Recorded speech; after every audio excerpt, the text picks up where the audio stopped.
কাজে লাগবে পুজোতে। হ্যাঁ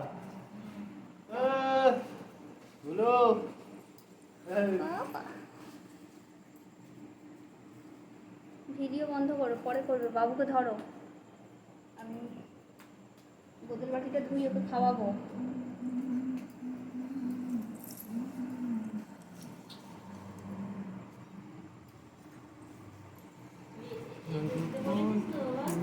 হ্যাঁ হ্যাঁ পরিমাণ দিয়ে দাও।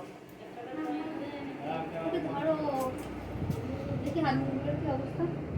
না সে তুমি একটু পদে আছে, অন্য দিন কালো কুটকুট করে। এই ভিডিওটা বন্ধ করো না।